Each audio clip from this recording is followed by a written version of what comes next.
Je m'appelle Zion, un ingénieur logiciel de 30 ans qui a passé 5 ans à économiser pour l'appartement de mes rêves à Boston. Je n'aurais jamais imaginé que ma propre sœur déciderait que ma chambre d'amis lui revenait de droit. Quand Mélanie a utilisé le double des clés de mes parents pour emménager pendant que j'étais en voyage d'affaires, j'ai été anéanti. Ce qui m'a fait le plus mal, ce n'était pas seulement l'invasion.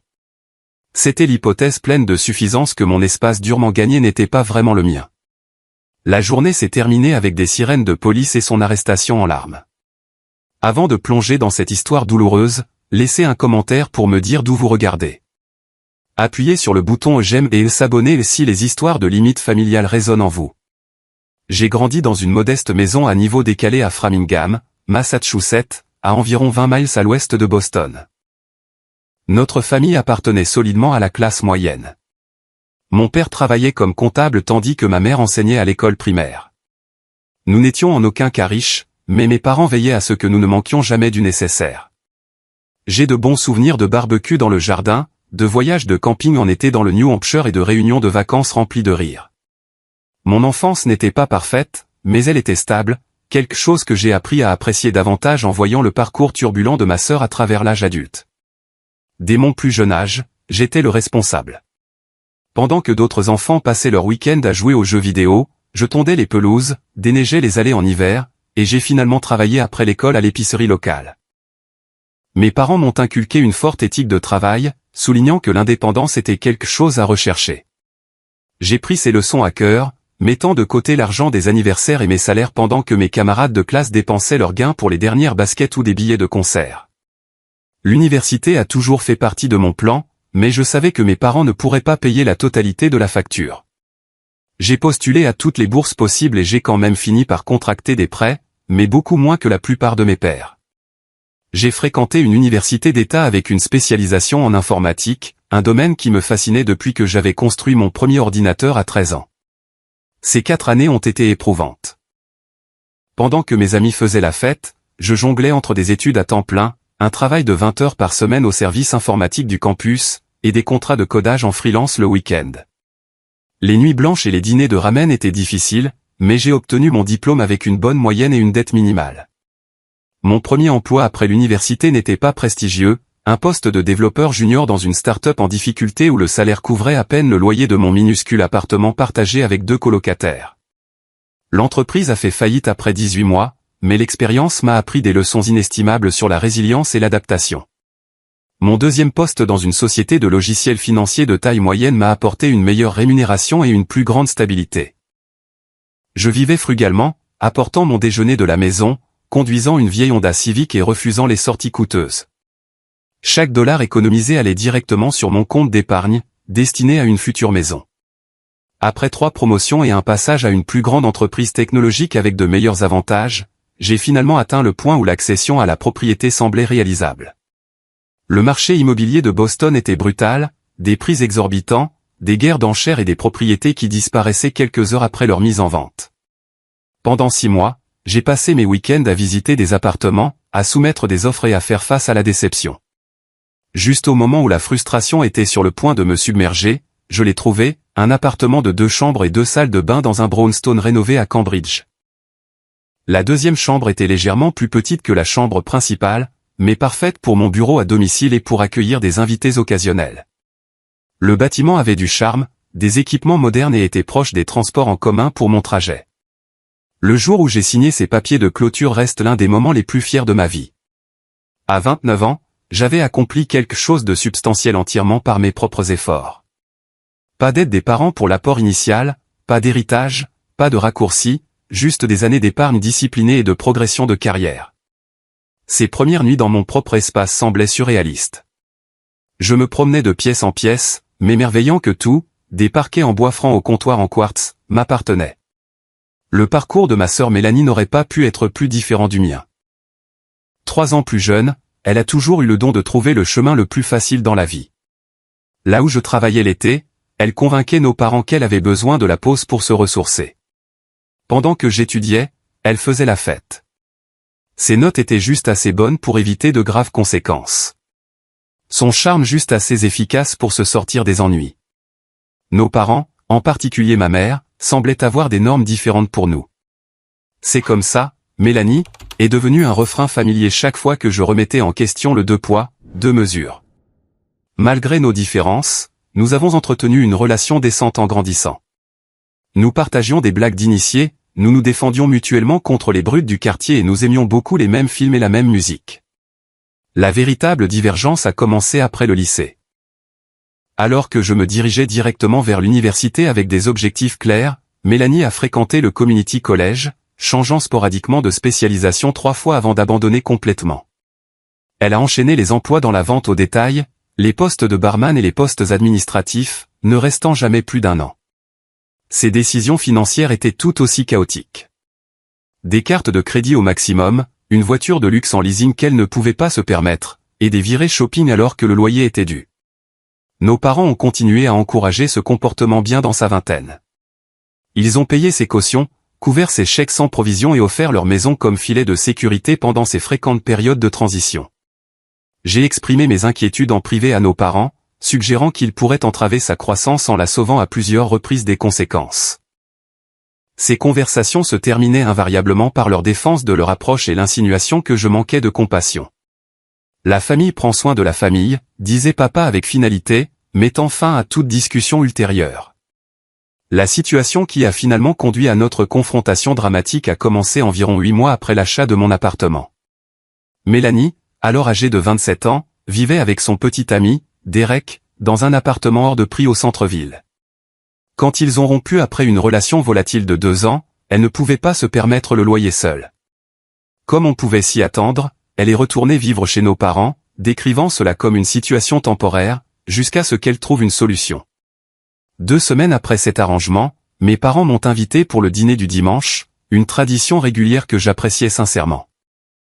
Tout au long du repas, Mélanie m'a bombardé de questions sur mon appartement. Quelle était la taille de la chambre d'amis? L'utilisais-je tous les jours?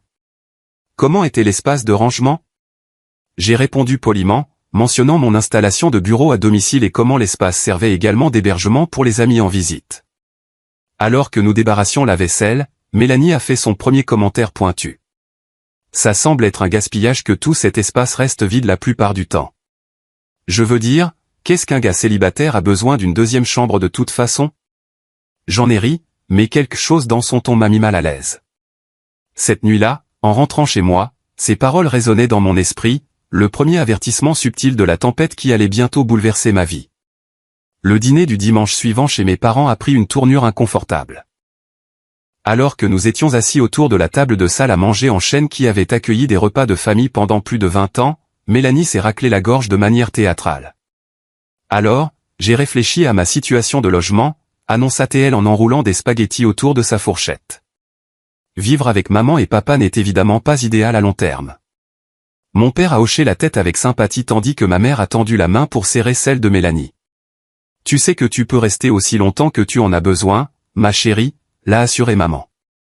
Mélanie a souri avant de tourner son regard directement vers moi. En fait, je pensais à la chambre d'amis de Zion.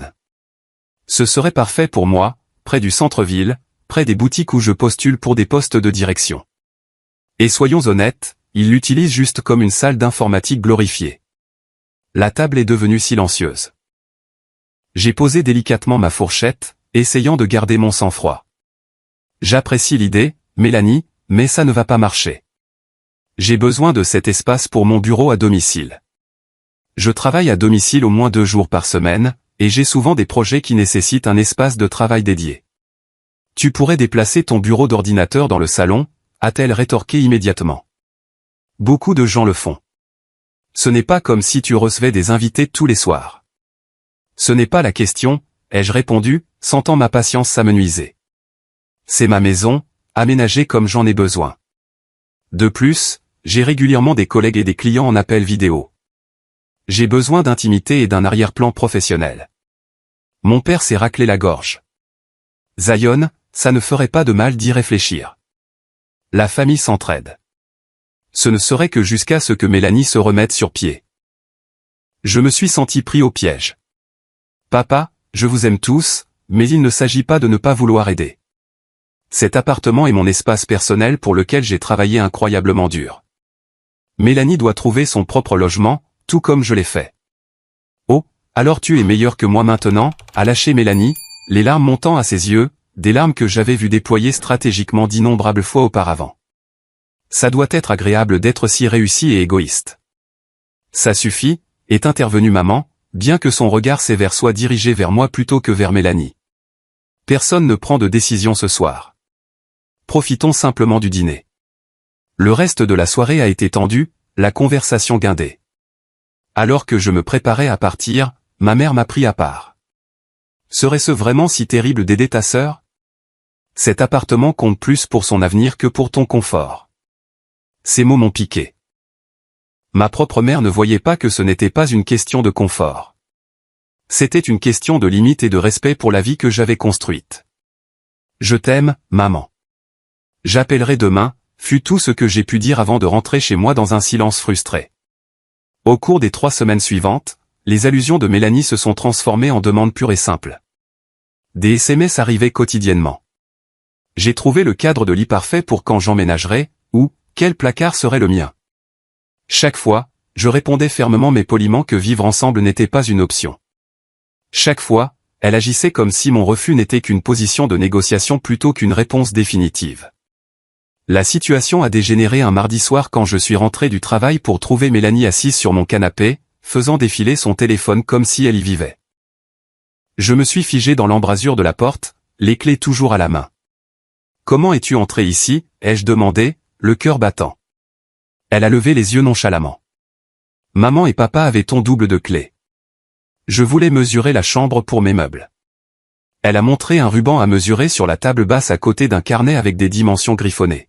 « Tu ne peux pas simplement entrer chez moi sans permission, ai-je dit, luttant pour garder ma voix stable.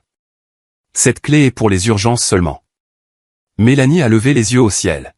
« Ne sois pas si dramatique. Nous sommes une famille. De plus, j'ai apporté le dîner. » Elle a montré des sacs en papier sur le comptoir de la cuisine, ornés du logo de mon restaurant thaïlandais préféré, une tentative transparente d'adoucir la violation. Ce soir-là, nous avons eu une conversation de 3 heures sur les limites. J'ai expliqué en détail pourquoi son comportement était inapproprié, pourquoi la cohabitation ne fonctionnerait pour aucun de nous, et pourquoi elle devait se concentrer sur la construction de sa propre indépendance. Elle a alterné entre colère défensive, supplication larmoyante et reconnaissance à contre-cœur. Au moment où elle est partie, je pensais que nous avions trouvé un terrain d'entente. Le lendemain matin, j'ai appelé mes parents et leur ai respectueusement demandé de me rendre tous les doubles de clés de mon appartement. Ma mère a semblé blessée, mon père déçu, mais je suis resté ferme. Ce week-end-là, j'ai installé une sonnette vidéo intelligente qui envoyait des alertes à mon téléphone chaque fois que quelqu'un s'approchait de ma porte. Le fait que je me sente obligé de prendre de telles mesures contre ma propre famille m'a profondément attristé, mais cela semblait nécessaire compte tenu des événements récents. Les semaines suivantes ont apporté un assaut de culpabilisation. Mélanie envoyait des SMS quotidiens décrivant à quel point le canapé-lit dans le bureau de nos parents était inconfortable, comment sa recherche d'emploi était entravée par le long trajet depuis la banlieue, comment partager une salle de bain avec notre père était littéralement l'enfer. Mes parents ont commencé à appeler plus fréquemment, mentionnant nonchalamment à quel point il était difficile d'avoir Mélanie de retour à la maison. Des commentaires clairement conçus pour me faire reconsidérer ma position. La pression s'est étendue au-delà de ma famille immédiate. Tante Suzanne a appelé pour me rappeler comment Mélanie avait toujours admiré son grand frère.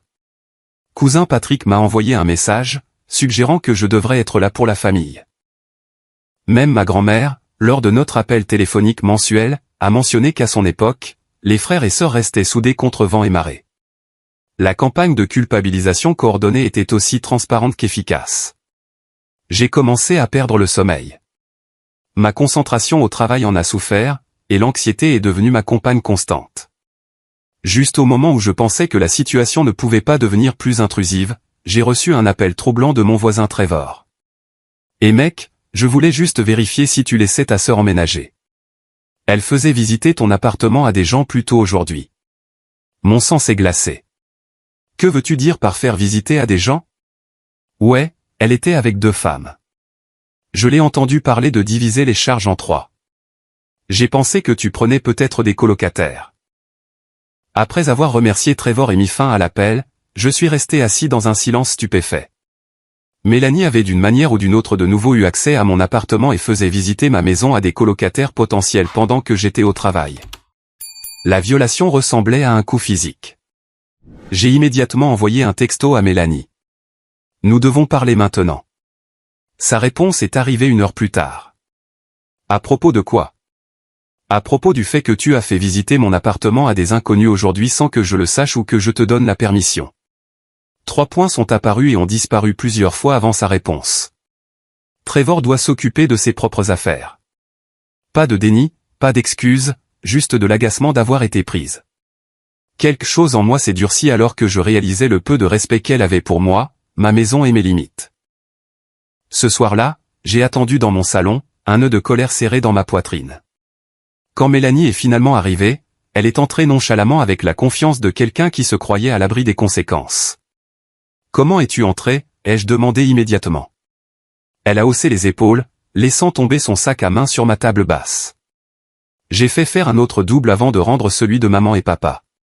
L'aveu désinvolte de sa tromperie délibérée m'a laissé momentanément sans voix. Quand j'ai retrouvé ma voix, elle est sortie avec un calme et une fermeté qui m'ont surpris moi-même.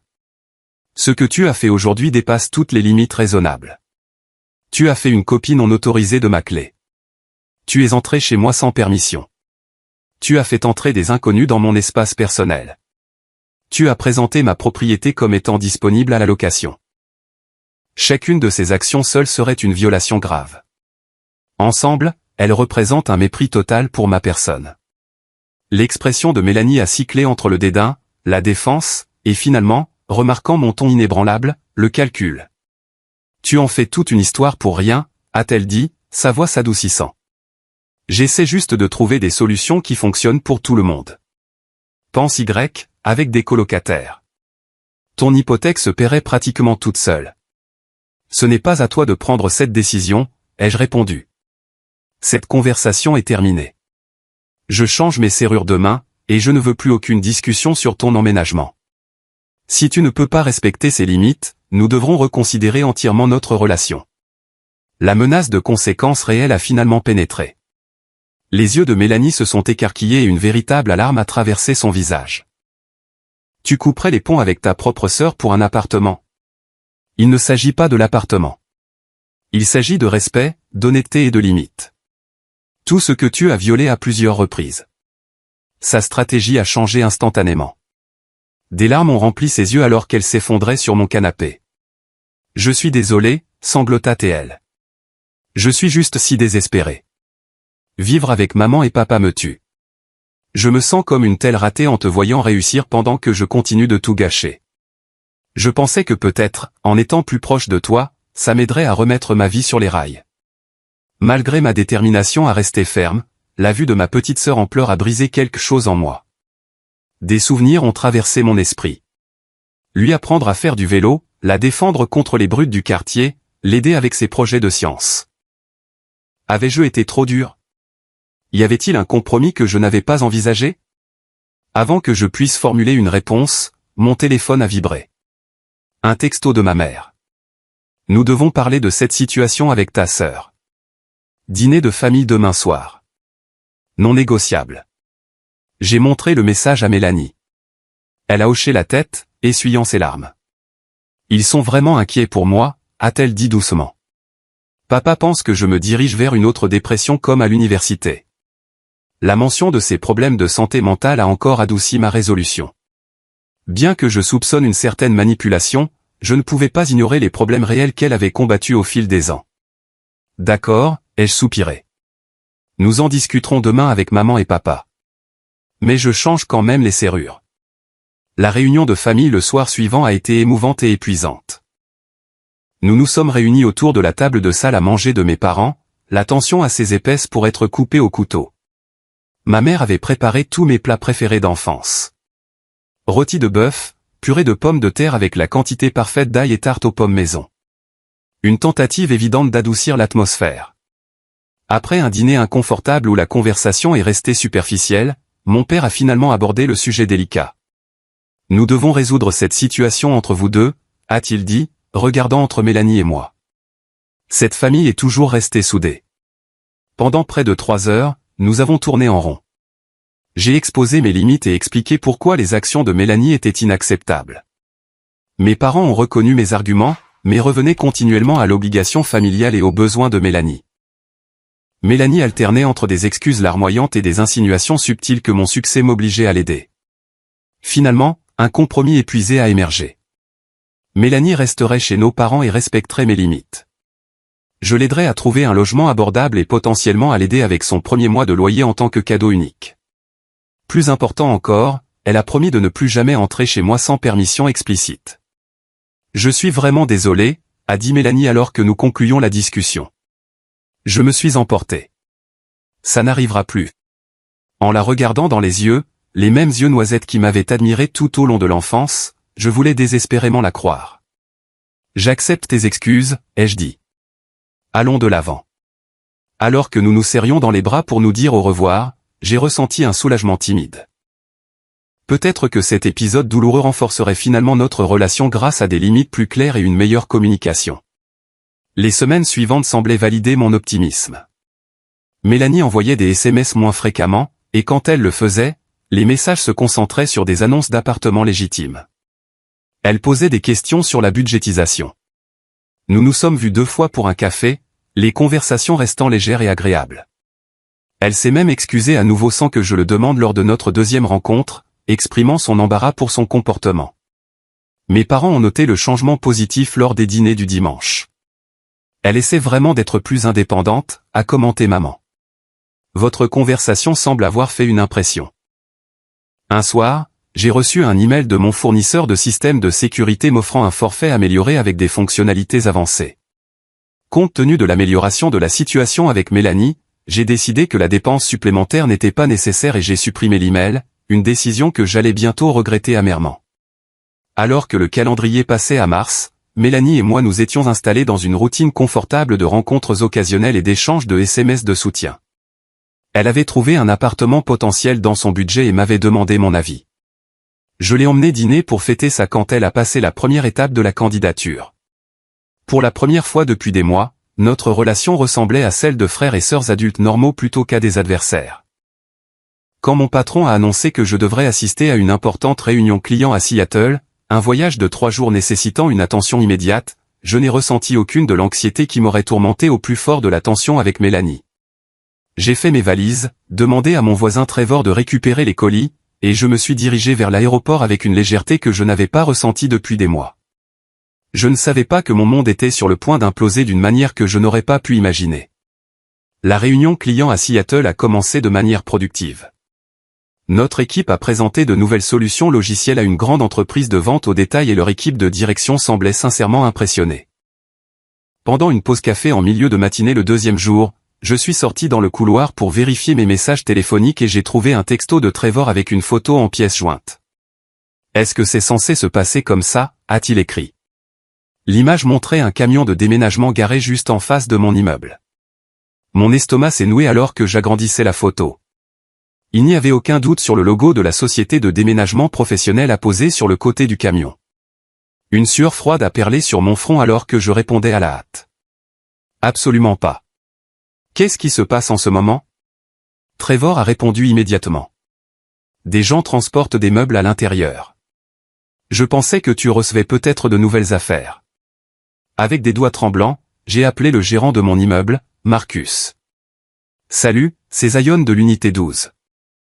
Est-ce que quelqu'un est en train de déménager des meubles dans mon appartement en ce moment? Il y a eu une pause avant que Marcus ne réponde prudemment. Oui, votre sœur est arrivée ce matin. Elle a dit que vous la laissiez rester pendant que vous êtes en voyage pour le travail. Y a-t-il un problème? La pièce semblait tourner autour de moi. Oui, il y a un énorme problème. Je n'ai jamais autorisé ça. Elle n'a pas la permission d'être dans mon unité, et encore moins d'y déménager des meubles. Je suis désolé, mais elle avait une clé et connaissait tous les codes d'accès de l'immeuble, a expliqué Marcus, semblant sincèrement préoccupé. Elle semblait tout à fait légitime, elle a même mentionné des détails spécifiques sur votre unité. S'il vous plaît, ne laissez plus aucun meuble être rentré, ai-je ordonné, luttant pour garder ma voix stable malgré la panique qui montait dans ma poitrine. Je vais m'occuper de ça immédiatement. En terminant l'appel, j'ai essayé de téléphoner à Mélanie. Directement sur la messagerie vocale. J'ai envoyé un texto. Je sais ce que tu fais. Arrête immédiatement. Pas de réponse. Ensuite, j'ai appelé mes parents. Ma mère a répondu d'un joyeux « Allô, mon chéri. Comment va Seattle ? Maman, est-ce que Mélanie est en train d'emménager dans mon appartement en ce moment ? Ai-je demandé sans préambule. Une pause révélatrice a suivi. Eh bien, chérie, tu as tout cet espace supplémentaire. Et elle a enfin trouvé une merveilleuse opportunité avec cette boutique du centre-ville. Le trajet depuis notre maison serait impossible. Maman, ai-je interrompu. Savais-tu qu'elle emménageait aujourd'hui sans ma permission ? Une autre pause. Je suis sûr que vous deux avez juste eu un malentendu.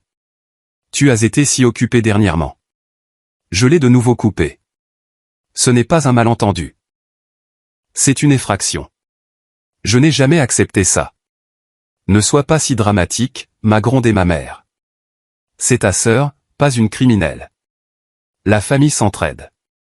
Réalisant que je n'irais nulle part avec ma mère, j'ai mis fin à l'appel et j'ai immédiatement vérifié mes options de vol. Le premier vol disponible pour Boston partait ce soir-là, arrivant après minuit. Je l'ai réservé sans hésitation, puis j'ai abordé mon patron avec la situation. Urgence familiale, ai-je expliqué sèchement. Je dois rentrer à Boston immédiatement. À son crédit, il a jeté un coup d'œil à mon visage cendré et a hoché la tête. Vas-y. Nous finirons ici. Tout en me précipitant pour récupérer mes affaires de l'hôtel, je me suis connecté à mon application de caméra de sécurité. Les images ont confirmé mes pires craintes. Mélanie dirigeant des déménageurs transportant des meubles, des boîtes et des valises dans mon immeuble. Elle se déplaçait avec l'autorité confiante de quelqu'un qui croyait avoir tous les droits d'être là. Encore plus troublant, j'ai repéré son petit ami, Derek, le même petit ami avec qui elle était censée avoir rompu il y a des mois, aidant à coordonner le déménagement. Mon esprit a parcouru les options alors que je jetais des vêtements au hasard dans ma valise. Pourrais-je appeler la police ? Répondrait-il même à ce qu'il pourrait considérer comme un différend familial ? Quelle base légale avais-je alors que Mélanie avait une clé, bien qu'une copie non autorisée ? Désespéré d'une intervention immédiate, j'ai appelé mon ami Anthony, qui vivait à 10 minutes de mon immeuble. J'ai besoin d'une énorme faveur, ai-je expliqué, décrivant la situation. J'arrive, m'a-t-il assuré sans hésitation. En filant vers l'aéroport dans un VTC, mon téléphone a vibré avec des mises à jour d'Anthony.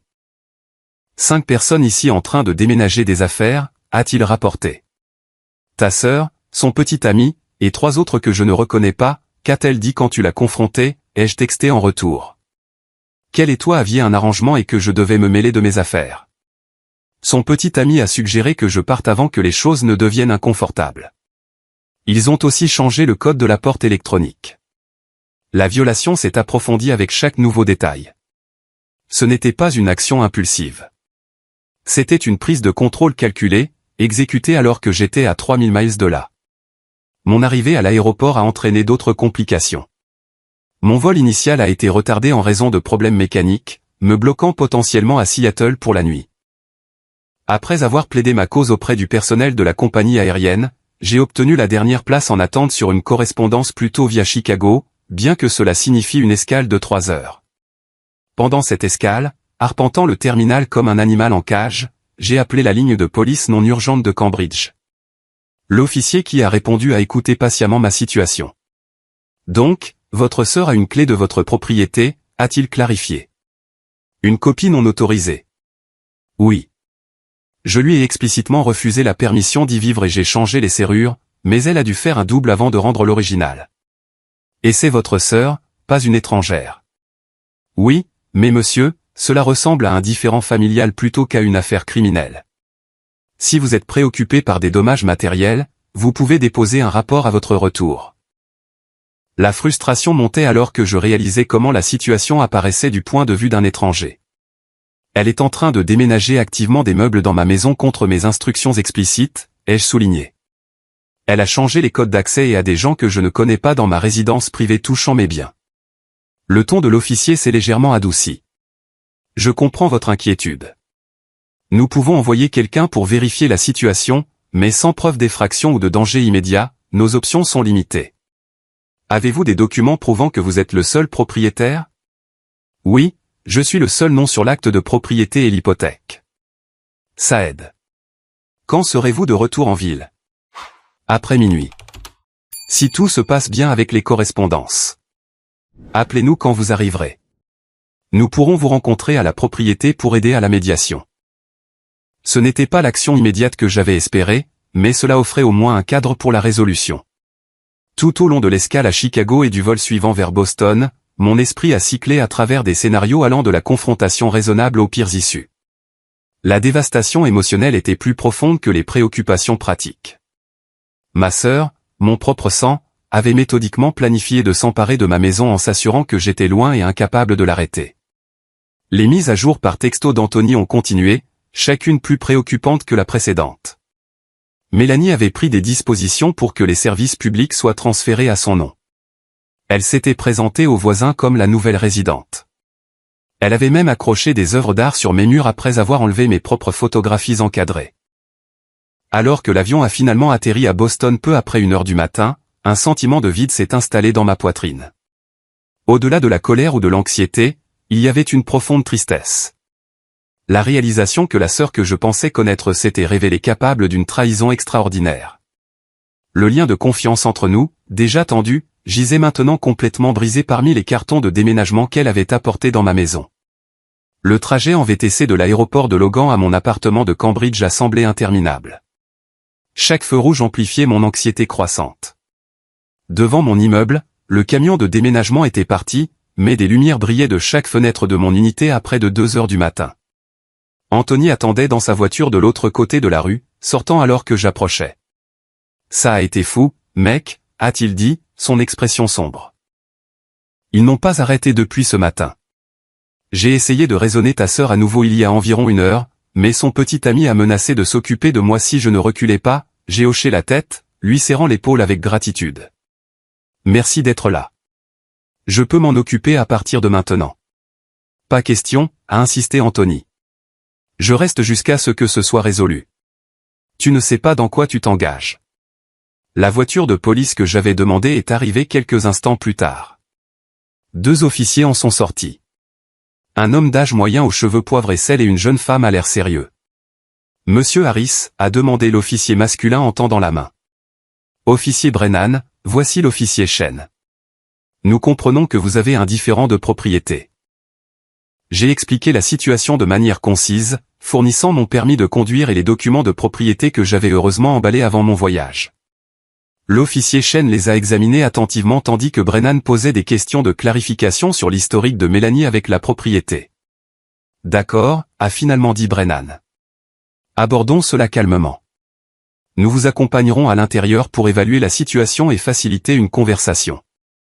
Notre objectif est une résolution pacifique. » Avec les officiers m'encadrant et Anthony en retrait, j'ai utilisé ma clé dans l'entrée principale de l'immeuble. Le trajet en ascenseur jusqu'au 4e étage était silencieux, la tension s'épaississant à chaque étage montant. Devant mon unité, j'ai pris une profonde inspiration et j'ai frappé fermement malgré le fait d'avoir ma propre clé. C'était ma maison, mais quelque chose dans la situation exigeait cette formalité. Après plusieurs instants, la porte s'est ouverte pour révéler Derek, un M88 de hostilité tatoué. Ses yeux se sont rétrécis à la vue des officiers. « De quoi s'agit-il » a-t-il demandé en bloquant l'entrée. L'officier Brennan s'est avancé. « Monsieur, nous devons parler à tout le monde à l'intérieur de cette résidence. Veuillez vous écarter. » Derek a hésité clairement, calculant ses options avant de reculer à contre-cœur dans l'entrée. La scène qui m'a accueilli en entrant dans mon propre appartement était surréaliste, comme entrer dans une réalité alternative où ma vie avait été effacée et remplacée. Mes meubles soigneusement choisis avaient été poussés contre les murs ou entièrement déplacés. Un canapé floral criard que je ne reconnaissais pas dominait le salon. Des cartons de déménagement bordaient tous les murs, certains ouverts avec leur contenu se déversant. La porte de mon bureau à domicile était ouverte, révélant que la pièce avait été complètement transformée. Mon bureau et mon équipement informatique étaient empilés au hasard dans un coin, remplacés par un lit queen size avec une literie rose vif. Et là, au centre du chaos, se tenait Mélanie, en pyjama et avec une expression qui fluctuait entre le défi et l'alarme à la vue des policiers. « Zion », dit-elle en forçant un sourire qui n'atteignait pas ses yeux. « Tu es de retour tôt. Nous étions juste en train de nous installer. Nous installer, ai-je répété avec incrédulité. Dans ma maison, contre mes instructions explicites. Notre maison, a-t-elle corrigé doucement en jetant un coup d'œil vers les officiers. Nous avons discuté de cet arrangement il y a des semaines. J'ai même des textos sur l'aide avec les charges. L'officier Chen s'est avancé. Madame, Monsieur Harris déclare qu'il ne vous a jamais autorisé à emménager. Avez-vous un bail ou un contrat de location? Le sourire de Mélanie a légèrement vacillé. Nous n'avons pas besoin de paperasse formelle. Nous sommes une famille. N'est-ce pas, Zion? Dis-leur comment nous avons convenu que tu m'aiderais pendant que je me remets sur pied. L'audace de son mensonge m'a momentanément laissé sans voix. Quand j'ai retrouvé ma voix, elle est sortie avec un calme et une fermeté qui m'ont surpris moi-même. Je n'ai jamais accepté ça. En fait, je t'ai explicitement dit à plusieurs reprises que tu ne pouvais pas emménager ici. J'ai changé les serrures spécifiquement parce que tu étais entré sans autorisation auparavant. Derek s'est placé à côté de Mélanie, sa posture subtilement menaçante. Écoute, mec, il est tard. Pourquoi ne discuterions-nous pas de ça demain, quand tout le monde aura dormi? Mélanie en a assez bavé sans ce drame. Ce n'est pas ma maison à discuter, ai-je répondu calmement. C'est ma propriété. Vous êtes tous ici illégalement et vous devez partir immédiatement. Le comportement de Mélanie a changé instantanément, des larmes montant à ses yeux, sa tactique habituelle lorsqu'elle était confrontée. Je ne peux pas croire que tu me fasses ça après tout ce que nous avons vécu en tant que frères et sœurs. Où suis-je censé aller à 2 heures du matin? Au même endroit où tu vivais hier, ai-je répondu. C'était un coup calculé que tu as fait en sachant que j'étais hors de la ville. L'officier Brennan est intervenu. Madame, j'ai besoin de voir les pièces d'identité de toutes les personnes présentes. Il s'est tourné vers moi. M. Harris, avez-vous des documents prouvant que vous êtes le propriétaire? J'ai récupéré le dossier contenant mon acte de propriété et mes papiers d'hypothèque, que l'officier Chen a examiné attentivement. Pendant ce temps, 3 autres personnes sont sorties de différentes pièces, 2 femmes qui semblaient avoir la vingtaine et un homme un peu plus âgé, tous mal à l'aise avec la présence de la police. Ce sont mes colocataires, a expliqué Mélanie à la hâte. Ils m'ont déjà payé des cautions. La révélation qu'elle avait collecté de l'argent sous de faux prétextes a ajouté une autre couche troublante à la situation. J'ai regardé les étrangers qui planaient maintenant maladroitement près de la cuisine. Je suis désolé, mais elle n'avait aucune autorité pour louer des chambres ici. C'est une résidence unifamiliale dont je suis le seul propriétaire. L'officier Chen a terminé l'examen de mes documents. La propriété est légalement enregistrée au seul nom de Zion Harris, a-t-elle confirmé à son partenaire. Se tournant vers Mélanie, elle a continué, Madame, sans permission écrite du propriétaire, vous n'avez aucun droit légal d'occuper cette résidence. Vous et vos invités devez rassembler les articles essentiels pour la nuit et quitter les lieux. C'est ridicule, a crié Mélanie, sa façade amicale s'effondrant entièrement. Il n'a pas besoin de tout cet espace. Il est juste égoïste parce qu'il le peut. Dis-leur, Derek. Dis-leur comment Zion obtient toujours tout pendant que je me bats pour des miettes. Derek s'est avancé agressivement. Vous l'avez entendu. Nous n'allons nulle part ce soir. Vous ne pouvez pas jeter les gens à la rue. L'officier Brennan s'est positionné entre nous. Monsieur, reculez. Ce n'est pas une négociation. Le propriétaire légal vous a refusé la permission d'être ici. J'ai des droits. A crié Mélanie, le mascara coulant sur son visage empourpré. J'ai établi ma résidence. Je reçois du courrier ici. Vous êtes ici depuis moins de 24 heures, a contré calmement l'officier Chen. Cela ne constitue pas une location établie en vertu de la loi du Massachusetts. Ce qui s'est passé ensuite s'est déroulé avec une vitesse choquante. Mélanie s'est jetée vers ma chambre en criant qu'elle devait trouver la preuve de notre arrangement. L'officier Chen l'a suivi tandis que Brennan maintenait sa position entre Derek et moi. Anthony s'est rapproché de moi, clairement préoccupé par la tension croissante. Quelques instants plus tard, des bruits de lutte ont émergé de ma chambre. La voix de l'officier Chen s'est élevée. Madame, posez ça. Éloignez-vous du coffre-fort. Je me suis précipité vers ma chambre pour trouver Mélanie tentant d'ouvrir mon petit coffre-fort ignifuge avec un coupe-papier. L'officier Chen avait la main sur son étui, mais n'avait pas sorti son arme. Elle essaie de voler mes documents financiers, ai-je expliqué, inspectant la pièce avec horreur. Des tiroirs pendaient ouverts, leur contenu éparpillé sur le sol. Les portes de mon placard béaient, des vêtements tirés des cintres. « Je ne vole rien », a crié Mélanie. « Je cherche l'accord que nous avons conclu. »« Un accord qui n'existe pas », ai-je corrigé. L'officier Chen a fermement saisi le bras de Mélanie. « Madame, vous devez venir avec moi maintenant et ne rassembler que les articles essentiels pour la nuit. On vous ordonne de quitter les lieux. »« Lâchez-moi », a crié Mélanie, se dégageant avec une telle force qu'elle a fait basculer l'officier Chen en arrière contre ma table de chevet. Tout a dégénéré en un instant. L'officier Brennan s'est précipité au bruit. Derek a suivi, bousculant Anthony et moi dans l'embrasure de la porte. Quand Brennan a tenté de maîtriser Mélanie, Derek a attrapé l'épaule de l'officier et l'a tiré en arrière.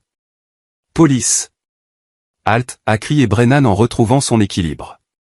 Au lieu de cela, Derek a pris une posture de combat. Personne ne la touche. Ce qui a suivi a été le chaos. Derek a résisté quand Brennan a tenté de le menotter, ce qui a entraîné les deux hommes s'écrasant contre ma commode. Mélanie criait des obscénités tout en essayant d'échapper à l'officier Chen. Les trois étrangers qui avaient été pris dans ce cauchemar se sont rassemblés dans le couloir, les yeux écarquillés et regrettant clairement leur association avec ma sœur. L'officier Chen a parlé rapidement dans sa radio, demandant des renforts. En quelques minutes, l'espace exigu de ma chambre contenait 4 policiers. Derek, maintenant menotté et se débattant toujours, a reçu un avertissement sévère pour avoir agressé un officier. Mélanie a continué ses protestations larmoyantes, même alors qu'elle était elle aussi menottée après avoir refusé à plusieurs reprises les ordres légaux de quitter les lieux. « Vous m'arrêtez » a-t-elle crié avec incrédulité. « Je suis la victime ici. » Il met sa propre sœur à la rue. « Madame, vous êtes arrêtée pour violation de propriété, résistance à un officier de police et tentative de vol, a expliqué l'officier Chen avec un sang-froid remarquable. Vous avez le droit de garder le silence. Alors que les droits Miranda étaient récités, la nature surréaliste de la scène m'a submergé. Ma propre sœur arrêtée dans ma chambre, le sanctuaire de ma maison violé non seulement par des occupants indésirables, mais maintenant par l'intervention nécessaire des forces de l'ordre.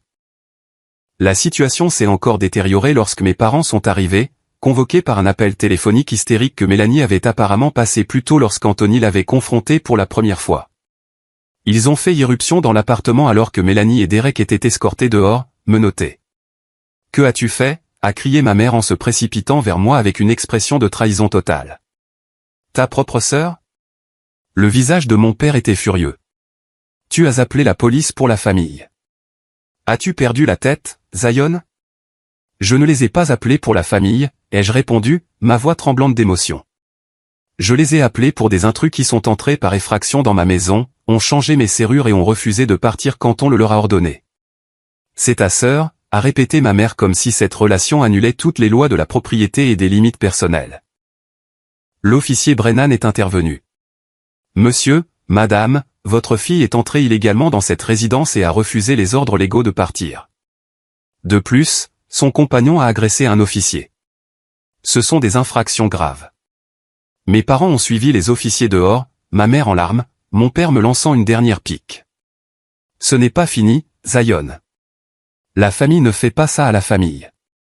Resté seul avec Anthony et les 3 étrangers qui avaient été involontairement entraînés dans ce désastre, j'ai inspecté les décombres de ma maison. Meubles déplacés, possessions éparpillées, murs endommagés par le déplacement de gros objets à travers des portes étroites. Mais le désarroi physique pâlissait en comparaison de la dévastation émotionnelle. « Que se passe-t-il maintenant ?» a demandé l'une des femmes, serrant timidement un sac de nuit. J'ai soupiré profondément. Vous devriez contacter Mélanie au sujet des cautions que vous lui avez versées. Je suis désolé que vous ayez été trompé, mais vous ne pouvez pas rester ici. Après leur départ, Anthony m'a aidé à sécuriser la porte avec mes clés d'origine. Ça va, mec, a-t-il demandé, l'inquiétude gravée sur son visage. Je n'allais pas bien. Je n'étais nulle part près d'aller bien. Mais alors que je me tenais dans les décombres de ma maison violée, l'impact total ne s'était pas encore fait sentir. Ça ira, ai-je répondu, sachant qu'il faudrait beaucoup de temps avant que ces mots ne contiennent la moindre vérité. La nuit après l'arrestation de Mélanie se classe parmi les plus longues de ma vie. Malgré un épuisement profond dû au voyage et au traumatisme émotionnel, le sommeil s'est avéré insaisissable. J'ai erré dans ma maison perturbée comme un fantôme, cataloguant les dommages et les déplacements. Le désordre physique, meubles déplacés, murs éraflés, tableaux raccrochés ressemblait à une manifestation visuelle de mon sentiment de sécurité brisé. Mon téléphone a vibré sans relâche. Mes parents alternaient entre des textos culpabilisants, « Comment as-tu pu faire ça à ton propre sang ?» et des messages vocaux en colère exigeant que j'abandonne les charges immédiatement. Des membres de la famille élargie, ayant reçu une version soigneusement éditée des événements de la part de ma mère, ont envoyé des messages exprimant leur déception face à ma cruauté. Seul mon cousin Ethan, toujours le diseur de vérité de la famille, a appelé pour demander ma version de l'histoire avant de porter un jugement. Vers 4 heures du matin, j'ai complètement mis mon téléphone en sourdine. Assis dans l'obscurité de mon salon, entouré des preuves de la violation de Mélanie, je me suis enfin permis de pleurer, non seulement pour la crise immédiate, mais pour les relations familiales qui ne seraient plus jamais les mêmes. Le matin est arrivé avec une clarté brutale et des préoccupations pratiques. J'ai appelé un serrurier qui est arrivé rapidement pour changer toutes les serrures et réinitialiser tous les codes d'accès électroniques. Le gérant de l'immeuble, Marcus, a exprimé son choc face aux événements de la nuit précédente et m'a assuré que les images de sécurité seraient conservées si nécessaire pour des poursuites judiciaires. J'ai passé 3 heures avec un policier à déposer un rapport officiel, fournissant les horodatage de mes images de sécurité montrant l'entrée non autorisée de Mélanie et l'arrivée de la société de déménagement. Quand mon téléphone a sonné, affichant le numéro de la prison du comté, mon estomac s'est noué. La voix en larmes de Mélanie est parvenue clairement. Ils ont fixé la caution à $2000. J'ai besoin que tu m'aides, Zion. S'il te plaît. Le schéma familier s'est réaffirmé. Mélanie crée le chaos, puis s'attend à être sauvée. Pour la première fois dans notre relation adulte, j'ai brisé le schéma. Je ne peux pas faire ça, Mélanie. Tes actions ont des conséquences. Tu vas laisser ta sœur en prison. Sa voix s'est élevée, incrédule. Tu es entré par effraction chez moi, tu as essayé de t'en emparer, tu as refusé de partir sur ordre de la police, et tu as résisté à l'arrestation. C'était tes choix. Son ton est passé de la supplication à l'accusation amère. Maman et papa avaient raison sur toi. Le succès t'a fait oublier d'où tu viens. Quand es-tu devenu si sans cœur? J'ai mis fin à l'appel sans répondre, ces mots résonnant douloureusement, malgré ma certitude d'établir enfin les limites nécessaires. Mes parents sont arrivés à ma porte cet après-midi-là, les visages tirés par une nuit blanche. La conversation qui a suivi a été atroce. Ma mère oscillait entre des supplications larmoyantes pour aider Mélanie et des récriminations sur ma nature égoïste. Mon père, habituellement le parent le plus raisonnable, semblait incapable de comprendre que les actions de Mélanie constituaient de véritables violations légales plutôt qu'un simple mauvais jugement. Comprends-tu ce qu'un casier judiciaire fera à son avenir? A-t-il demandé en arpentant mon salon. Comprends-tu ce qu'elle a fait? Ai-je rétorqué. Elle a fait une copie non autorisée de ma clé. Elle a déménagé des meubles dans ma maison sans permission alors que j'étais à 3000 miles de là. Elle a fait entrer des étrangers dans mon espace personnel. Elle a collecté des cautions sous de faux prétextes. Lorsqu'elle a été confrontée par la police, elle a refusé les ordres légaux et a résisté à l'arrestation. Ce ne sont pas des indiscrétions mineures, papa.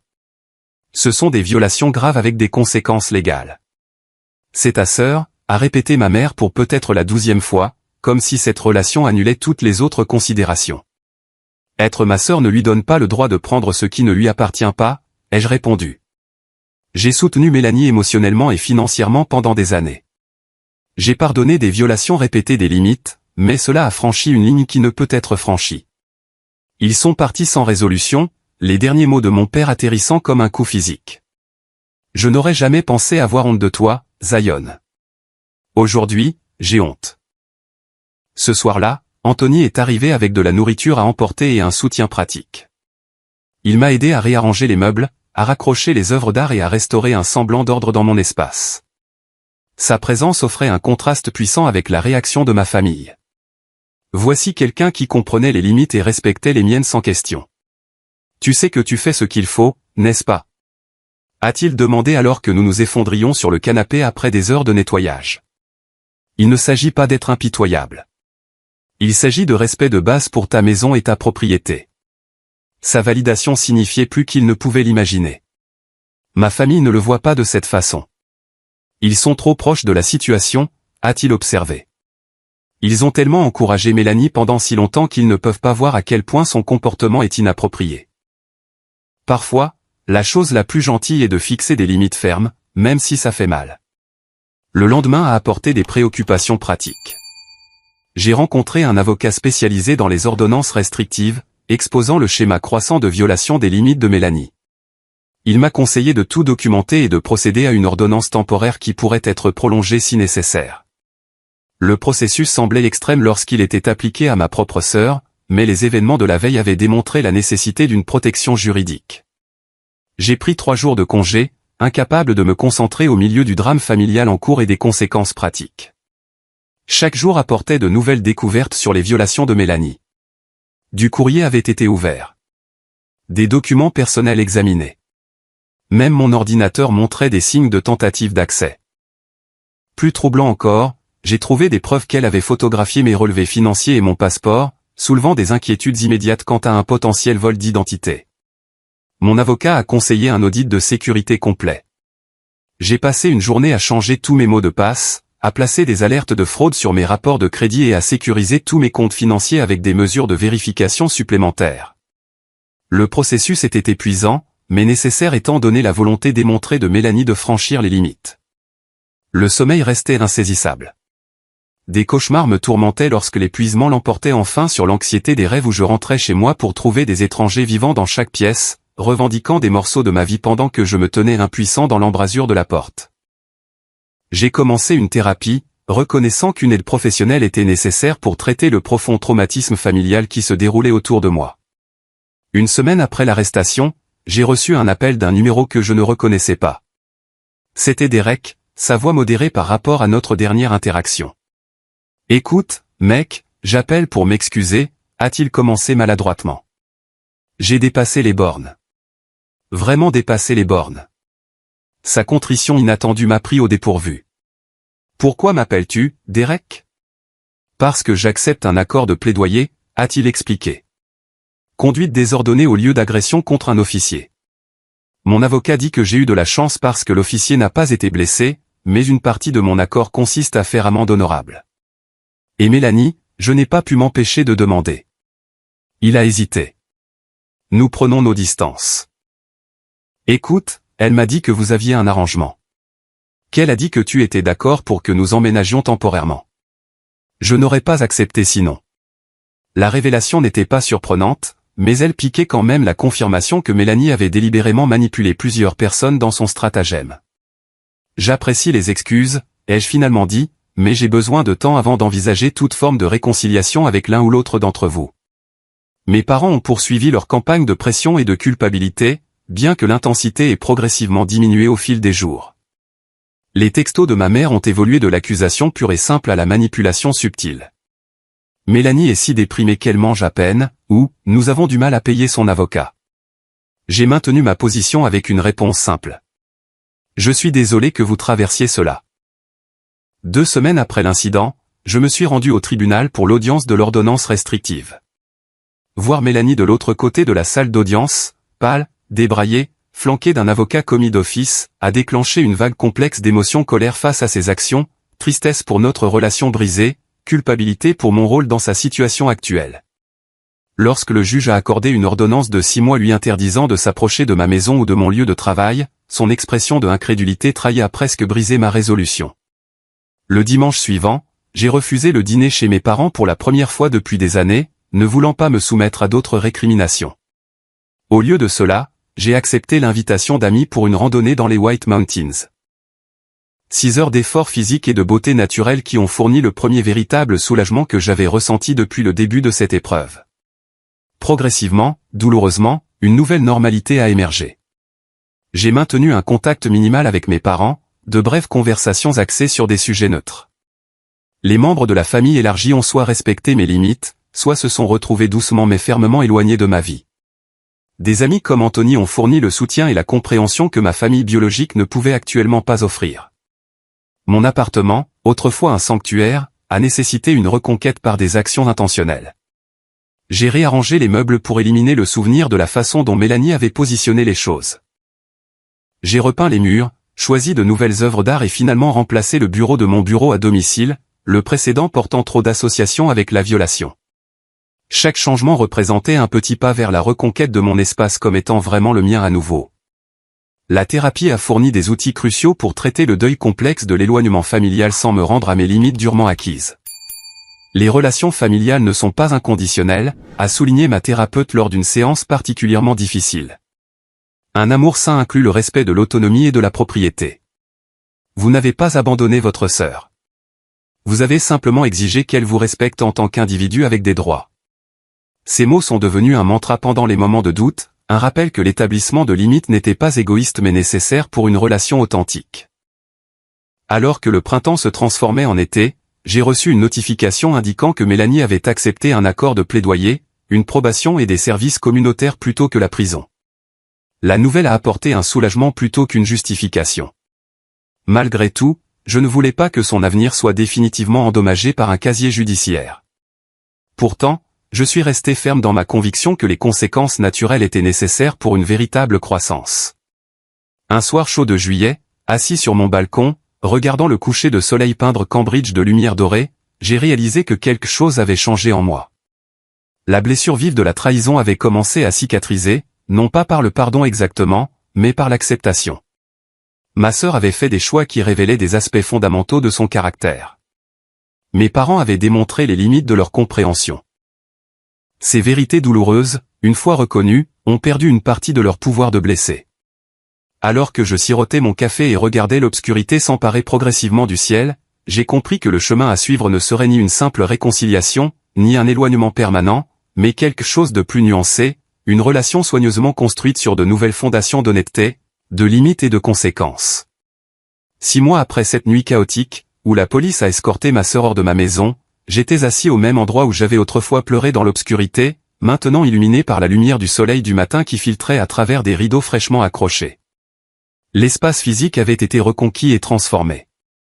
Le paysage émotionnel, lui aussi, avait changé de manière à la fois douloureuse et nécessaire. La thérapie a fourni le cadre de mon parcours de guérison. Des séances hebdomadaires m'ont aidé à naviguer sur le terrain complexe de l'éloignement familial sans me noyer dans la culpabilité. Ma thérapeute, le docteur Rebecca Sullivan, était spécialisée dans les traumatismes familiaux et les problèmes de limite. Ses conseils se sont avérés inestimables alors que j'apprenais à distinguer entre l'obligation familiale authentique et les attentes malsaines qui avaient caractérisé nos dynamiques pendant des années. Les relations familiales ne sont pas statiques, a-t-elle expliqué lors d'une séance décisive. Elles évoluent à mesure que nous devenons nos moi authentiques. Parfois, cette évolution nécessite une recalibration douloureuse. Les conséquences juridiques des actions de Mélanie se sont déroulées avec une modération miséricordieuse. Son avocat commis d'office a négocié un accord de plaidoyer aboutissant à 18 mois de probation, 50 heures de service communautaire et un conseil financier obligatoire. Les accusations de résistance à l'arrestation ont été réduites en échange de son plaidoyer de culpabilité pour violation de propriété et tentative de vol. Bien que le résultat ait fourni une responsabilisation sans endommager de manière permanente ses perspectives d'avenir, Mélanie l'a considéré comme une preuve supplémentaire de ma trahison plutôt que comme une conséquence de ses actions. Ma relation avec nos parents a suivi un chemin hésitant vers une réconciliation prudente. Pendant 2 mois après l'incident, notre communication est restée minimale et tendue. Leur position initiale, un soutien inconditionnel à Mélanie, indépendamment de ses actions, s'est progressivement adouci à mesure que la réalité de la situation devenait impossible à ignorer. Le tournant est survenu après qu'ils aient assisté à l'une des séances de conseil financier imposées par le tribunal à Mélanie. Nous avons réfléchi à certaines choses, a dit mon père lors d'un déjeuner gênant dans un restaurant neutre. Le conseiller a souligné certains schémas que nous n'avions pas reconnus. Ma mère a hoché la tête, les yeux baissés. Nous avons peut-être encouragé des comportements qui n'aidaient pas Mélanie à devenir indépendante. Cette reconnaissance timide représentait un progrès significatif, bien qu'une compréhension totale reste insaisissable.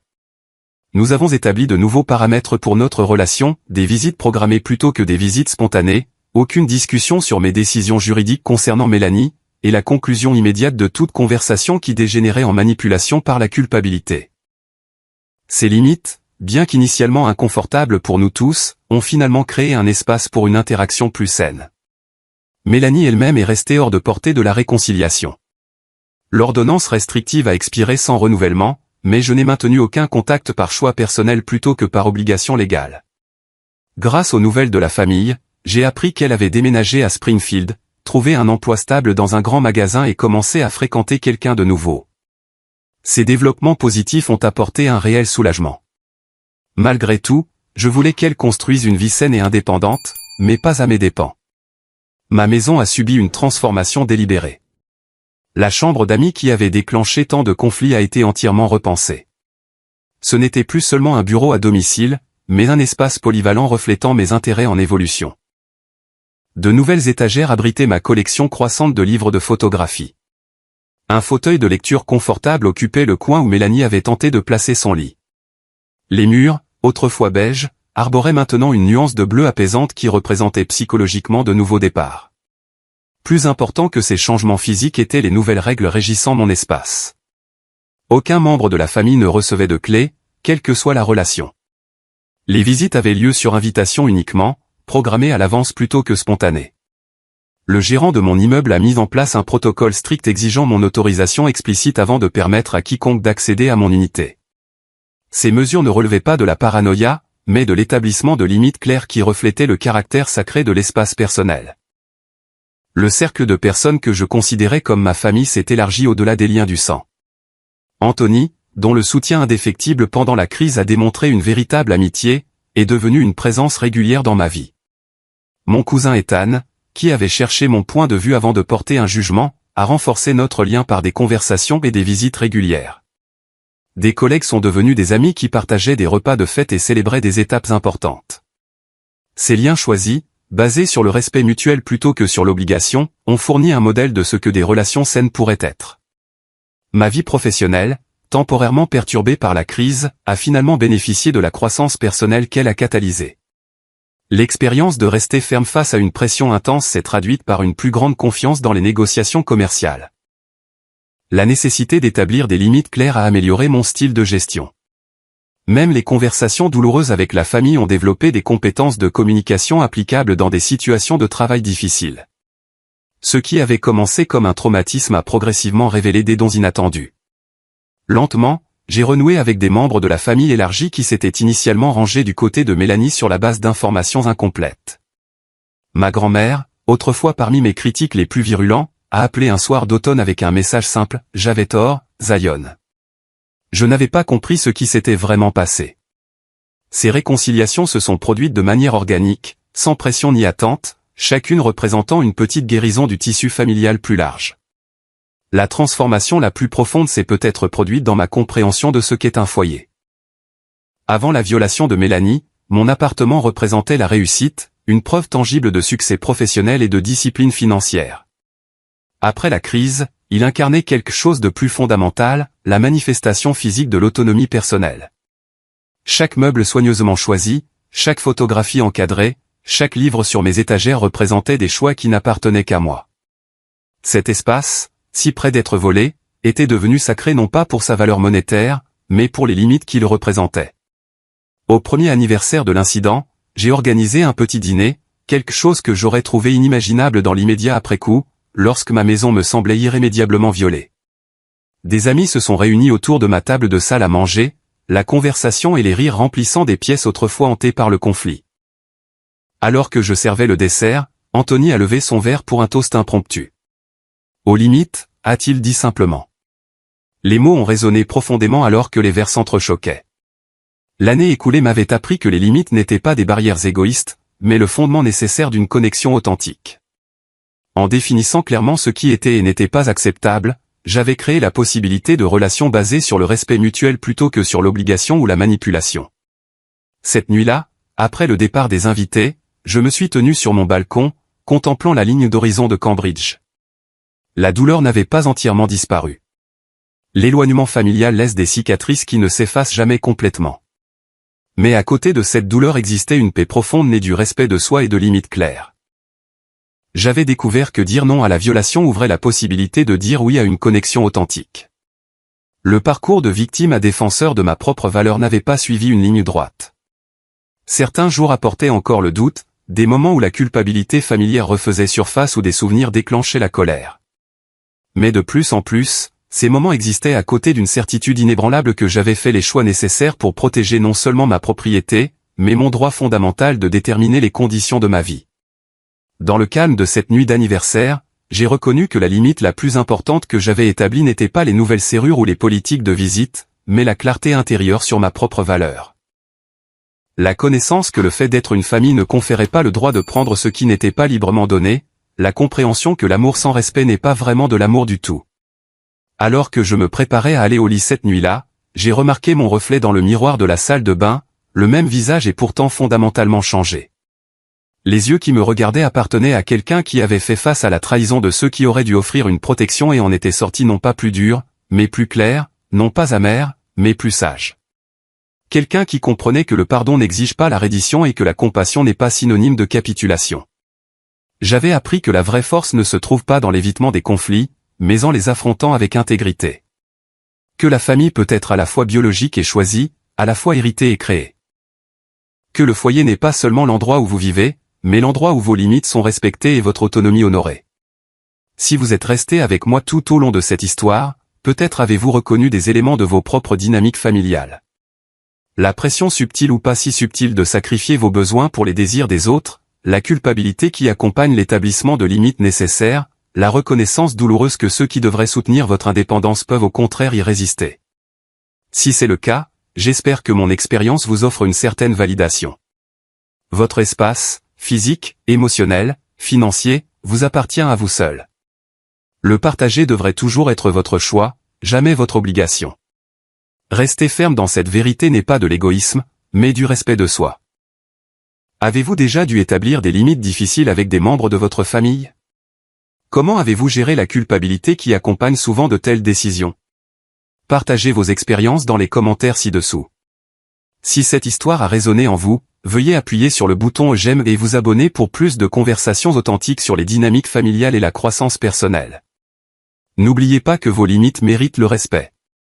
Et parfois, la chose la plus aimante que vous puissiez faire pour vous-même et pour les autres est de vous tenir fermement dans cette vérité. Merci d'avoir écouté mon histoire et je vous souhaite du courage dans votre propre voyage vers des limites saines et des connexions authentiques.